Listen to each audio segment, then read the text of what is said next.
tusichoke katika kutenda mema, tutavuna kwa wakati wake, tusipozimia roho. Kwa hivyo kadri tupatavyo tuwatendee watu wote mema, hasa jamaa ya waaminio. Tazameni kwa herufi gani kubwa nimewaandikia kwa mkono wangu. Tusichoke katika kutenda mema, tutavuna kwa wakati wake, tusipozimia roho. Kwa hivyo kadri tupatavyo tuwatendee watu wote mema, hasa jamaa ya waaminio. Tazameni kwa herufi gani kubwa nimewaandikia kwa mkono wangu. Msidanganyike, Mungu hadhi akiwi kuwa chochote. Apandacho mtu ndicho atakachovuna. Yeye apandaye kwa mwili uharibifu, bali yeye apandaye kwa roho, katika roho atavuna uzima wa milele. Msidanganyike, Mungu hadhi akiwi kuwa chochote.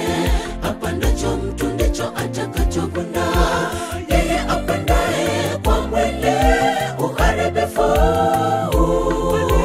bali yeye apandaye kwa roho, katika roho atavuna uzima wa milele.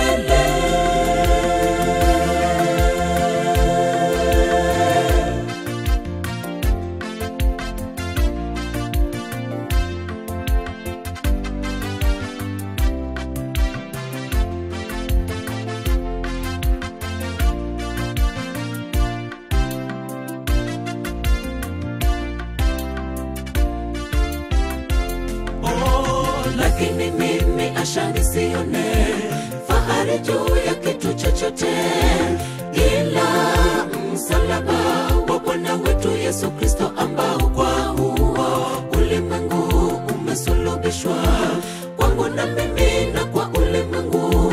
Kanuni hiyo na amani iwe kwao na rehema namna kwa Israeli. Lakini mimi asha nisione fahari juu ya kitu chochote, ila msalaba wa Bwana wetu Yesu Kristo, ambao kwa huo ulimwengu umesulubishwa kwangu na mimi na kwa ulimwengu.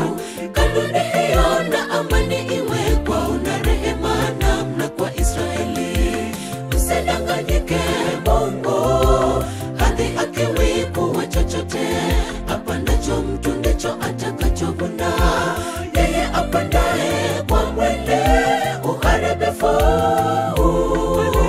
bali yeye apandaye kwa roho, katika roho atavuna uzima wa milele.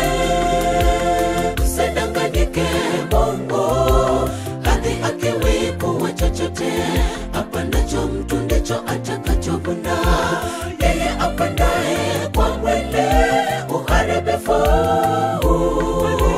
bali yeye apandaye kwa roho, katika roho atavuna uzima wa milele. Msidanganyike, Mungu hadhi akiwi kuwa chochote. Apandacho mtu ndicho atakachovuna. Yeye apandaye kwa mwili uharibifu, bali yeye apandaye kwa roho, katika roho atavuna uzima wa milele. Msidanganyike, Mungu hadhi akiwi kuwa chochote. Apandacho mtu ndicho atakachovuna. Yeye apandaye kwa mwili uharibifu,